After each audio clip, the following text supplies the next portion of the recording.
Oui ou pas de durcissement en tout cas. Ou alors j'ai pas écouté la même conférence de presse du Premier ministre, mais il a cité 5 fois le mot confinement dans sa conférence de presse. Confiner, c'est réduire la liberté de quelqu'un, à quel que soit le niveau. Donc c'est un confinement. Maintenant, c'est vrai que, excuse-moi de vous dire ça, mais j'écoutais Jean Castex et je me dis, à un moment, je dois être fatigué, j'ai dû choper le Covid.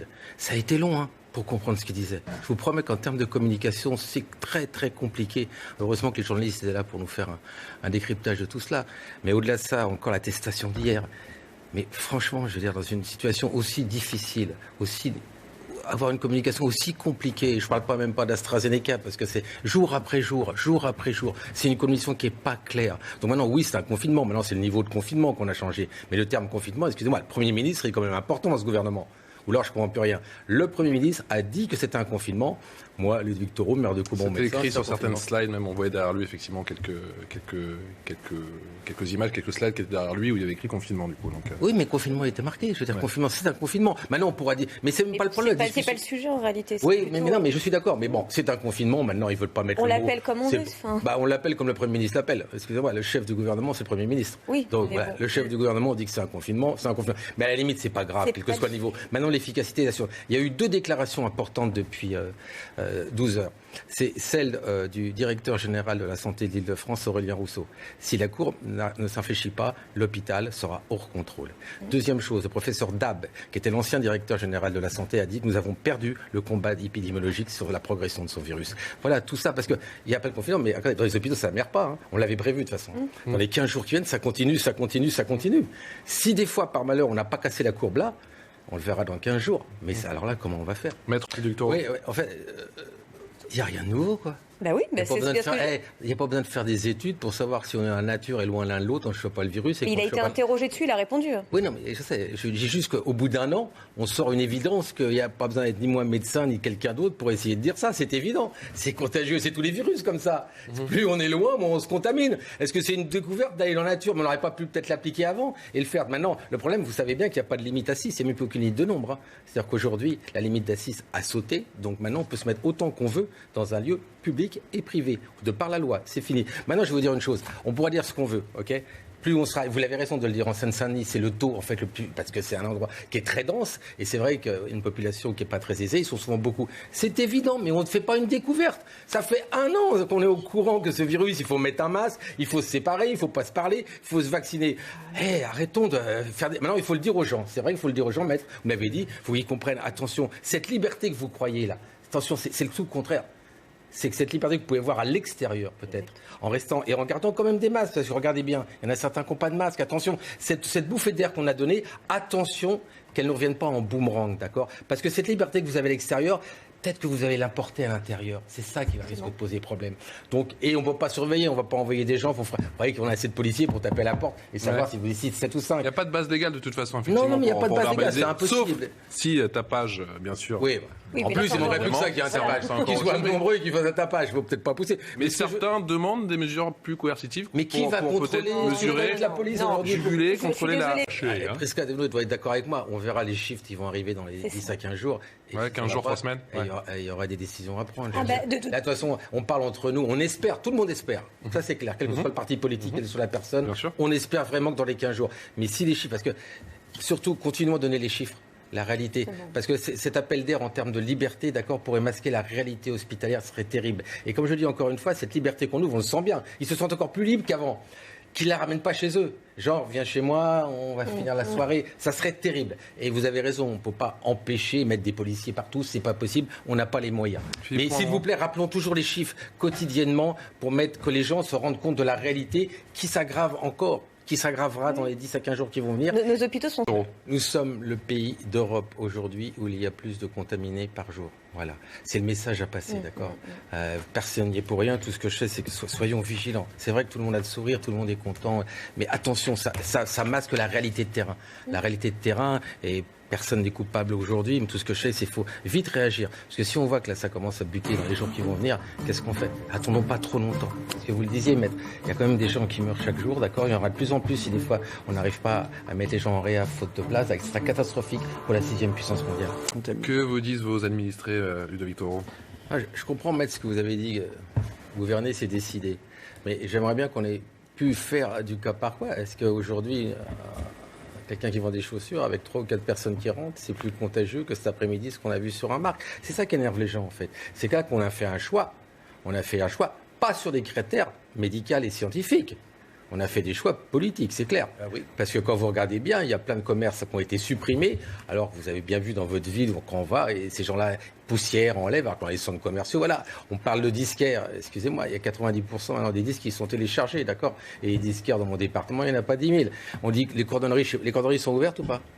Oui, et pourquoi pas le vendeur? Je vois pas très bien la différence. Tous les ça, c'est des choses qui sont tellement grosses que la personne qui tue son commerce, mais pourquoi pas moi? Venez voir, je vous promets que là, je nettoie. Venez voir, on n'est que 2 à 3 à rentrer. Et s'il faut, je les ferai rentrer un par un. On leur a pas laissé la chance de cela.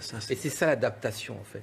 L'adaptation et l'anticipation qui arrive aujourd'hui, qu'on fera beaucoup de mécontents, mais on ne pourra pas se baser sur quelque chose de médical et scientifique pour juger cela. Et c'est cela qui est terrible, en fait. C'est cela qui est terrible, tout à fait.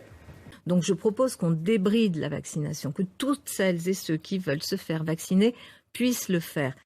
C'est une proposition sensée. Bah oui, mais ça, c'est un vieux. Ah Oui, oui, on peut. Bien sûr, on est dans les bisounours. Allons-y, il y a plein de vaccins. Vous en avez sûrement 2, t'en as sûrement 3. C'est quoi, C'est faire fi de la pénurie? Mais non, mais c'est faire de la déjà, politique, là. il y a des priorités qu'on a mis, que tous les pays ont mis.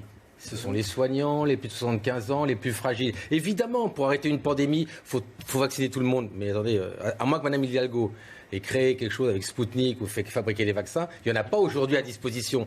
Donnons d'abord à ceux qui risquent de décéder, et je dirais les soldats du feu, ceux qui sont devant, les pompiers, les policiers, les soignants. C'est ceux-là. Après, quand il nous en reste, je suis d'accord. Au contraire, elle a raison. Et si on fait fi quand on aura les doses? Oui, Ok. oui, oui. Sur Victor Hugo. Je sais pas ce que vous en pensez. Regretter l'impossible, c'est pas sérieux. Ah, mais je vais vous dire une chose. Tous les pays qui ont vacciné ont d'abord priorisé, d'accord? Aussi bien la Grande-Bretagne que le Danemark Exactement. ont priorisé, sauf qu'ils ont eu plus de doses. Voilà, c'est ce qu'on voit. Mais ils ont priorisé. Donc dire aujourd'hui qu'on ouvrira tout le monde, je pense que c'est pas raisonnable. C'est une sorte de polémique qui ne devrait même pas exister. Vous avez raison, maître, ça sert à rien du tout. C'est yaka. Non, il n'y a pas. Il manque des vaccins. Moi-même, médecin généraliste, je ne peux pas encore passer de commande pour la semaine prochaine. Quand on arrivera, ou que ça arrivera beaucoup, et attendons AstraZeneca, hein, parce que je vais recevoir mes patients la semaine prochaine, on va voir ce qu'on va pouvoir faire. Ouais. Mais ça va être aussi compliqué. Ce que je veux vous dire aujourd'hui, protégeons, parce qu'une pandémie, c'est quoi? C'est le nombre de morts. Protégeons ceux qui risquent de mourir et protégeons ceux qui nous soignent au quotidien et qui accompagnent ceux qui, hélas, décèdent. Voilà la politique qu'il faut appliquer. Eh bien, allons-y. De Victor Hugo. Oui, il va y avoir une réunion à l'Europe la semaine prochaine pour qu'ils se voient tous ensemble enfin pour discuter pourquoi ils se sont plantés comme ça. Je vous rappelle, sur l'AstraZeneca, chaque pays a mis des Ils l'ont pas dit comme ça. Moi, je vous le dis comme ça. D'accord. C'est votre traduction. Oui, mais c'est dit comme ça. Parce que tous les pays européens font ce qu'ils veulent. Aujourd'hui, AstraZeneca, nous, c'est 55 ans. Là-haut, ils l'ont mis pendant 4 semaines, on n'y touche pas. Donc même, excusez-moi, le citoyen, on voit bien dans les autres pays que ça a été bloqué. Donc cette suspicion, il faudrait que les pays européens, sur cette pandémie, soient un peu plus efficaces et s'appellent. C'est vrai qu'on a appuyé sur le bouton parce qu'on tenait tant que c'était le Nord. Dès que c'est tendu en Allemagne, en Italie, on s'est dit, on va appuyer sur le bouton aussi, maître. Et c'est clair. Mais ils ne peuvent pas se téléphoner. Ils ne peuvent pas se voir, les ministres de la Santé, un jour ou l'autre, ou attendre qu'il y ait le feu et tout soit brûlé pour se rencontrer. Ils ne peuvent pas décider ensemble une politique européenne. Je leur rappelle, mais s'il y a doute, c'est le même variant et c'est le même virus, d'accord? Et on est en Europe. Faites preuve, s'il vous plaît, un peu d'humilité et de vous réunir pour guider un peu cette vaccination sur tous les pays européens. Maître de Victor Hugo, vous voyez le verre à moitié vide ou à moitié plein? Alors déjà, pour une fois, je suis d'accord avec Prisca Thévenot, ça arrive de temps en temps. Je note l'horaire 17h43. C'est un grand moment télévisuel. Non, ça fait 50 ans qu'on a des virus de plus en plus fréquemment parce que tout simplement les moyens de communication sont le plus forts. On a eu le SRAS, on a eu le H1N1, on a eu aussi le SIDA et ça continuera. C'est la menace qui va arriver, d'accord? Et régulièrement, tous les 5 ans, on en a un qui nous arrive. Donc préparons-nous au futur, comme vous l'avez dit, Prisca, il faut le faire très rapidement. Maintenant, un verre à moitié plein. Vous savez, il faut qu'on travaille tous ensemble là, pour accélérer les choses et on est tous d'accord sur ce plateau pour dire que ce qu'il faut faire, c'est vacciner. De Victor Hugo, vous voyez le verre à moitié vide ou à moitié plein? Alors déjà, pour une fois, je suis d'accord avec Prisca Thévenot, ça arrive de temps en temps. Je note l'horaire 17h43. C'est un grand moment télévisuel. Non, ça fait 50 ans qu'on a des virus de plus en plus fréquemment parce que tout simplement les moyens de communication sont le plus forts. On a eu le SRAS, on a eu le H1N1, on a eu aussi le SIDA et ça continuera. C'est la menace qui va arriver, d'accord? Et régulièrement, tous les 5 ans, on en a un qui nous arrive. Donc préparons-nous au futur, comme vous l'avez dit, Prisca, il faut le faire très rapidement. Maintenant, un verre à moitié plein. Vous savez, il faut qu'on travaille tous ensemble là, pour accélérer les choses et on est tous d'accord sur ce plateau pour dire que ce qu'il faut faire, c'est vacciner. Comme de méthode? Non.